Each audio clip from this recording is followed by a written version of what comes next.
Tesla vaut 1000 milliards de dollars. Et pourtant, avec la grille du repreneur, ce prix ne passe pas.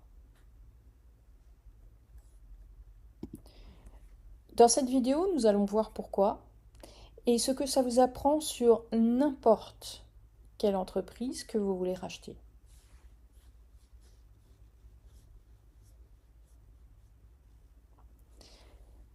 Tout le monde a un avis sur Tesla. La marque iconique, le patron étonnant, une technologie exceptionnelle. Mais je ne vais pas vous donner mon avis. Ce n'est pas l'objet aujourd'hui. Je vais vous montrer comment un repreneur regarde une entreprise, la regarde vraiment. Et à la fin, vous aurez une grille que vous pourrez poser sur votre propre cible. Admirer une entreprise et accepter de la payer, ce sont deux choses complètement différentes.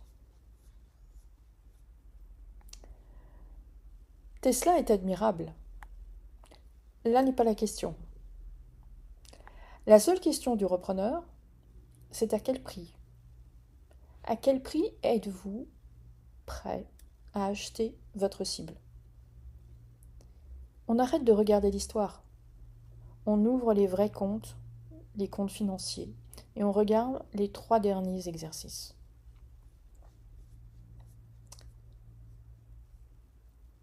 Je reviens entre-temps sur 4 mots que souvent les personnes confondent. Je vais les traduire simplement. On commence par le chiffre d'affaires. C'est tout l'argent qui rentre des ventes que vous faites. Dans le cas de Tesla, 81 milliards, 97, 98. Le chiffre d'affaires stagne. Le deuxième, c'est le résultat net. C'est ce qui reste tout en bas, une fois que tout est payé. Il passe de 12 à 7 milliards, divisé par 2. Le troisième est la marge. C'est ce que l'activité dégage sur 100 € vendus. 17%, tombé à 7. Enfin, le quatrième, le free cash flow. C'est l'argent qui reste réellement dans la poche. Lui aussi, divisé par 2. Tesla vend toujours autant, mais il gagne 2 fois moins et il génère 2 fois moins de cash qu'il y a 2 ans.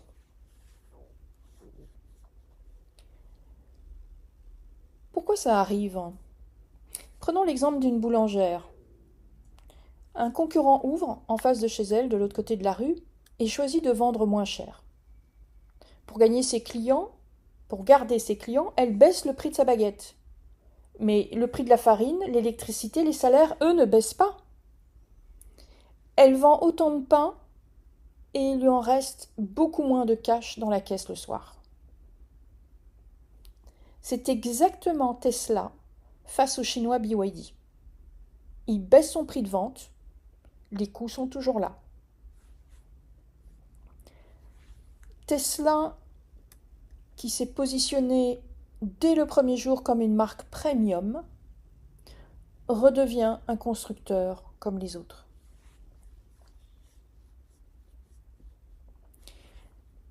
Cela nous dit qu'une entreprise peut afficher un beau bénéfice sur le papier et avoir très peu d'argent réel, parce qu'il utilise son argent pour sans cesse racheter des machines, payer ses fournisseurs et financer ses stocks. Et donc le chiffre qui ne ment jamais, c'est le free cash flow. C'est ce chiffre-là que le banquier va regarder. Pas l'histoire pour prendre une décision, pas le bénéfice comptable, le cash.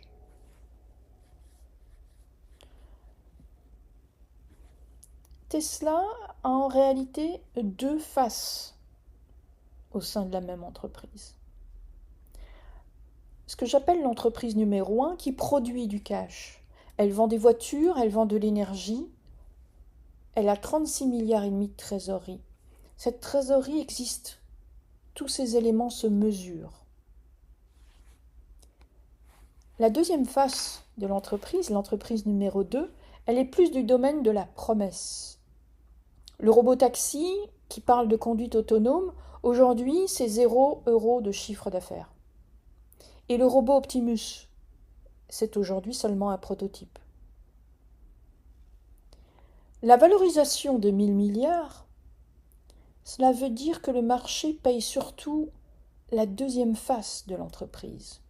Le domaine du rêve. Vous achetez un rêve, vous n'achetez pas un résultat.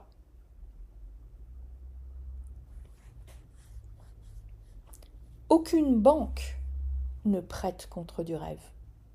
Elle prête contre du cash flow. Pourquoi ? Parce qu'un rêve ne rembourse pas la mensualité. Seul l'argent réel le fait. Et ça vaut pour chaque entreprise. Tesla comme la PME que vous visez. Il y a celle qui produit et il y a celle qui promet du rêve. Le repreneur d'exception ne les confond jamais. Il finance la première, il ne paye jamais la seconde au prix fort.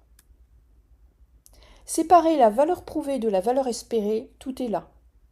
Et dans mon accompagnement, je vous montre exactement comment on fait ce tri sur un vrai dossier, chiffre à l'appui.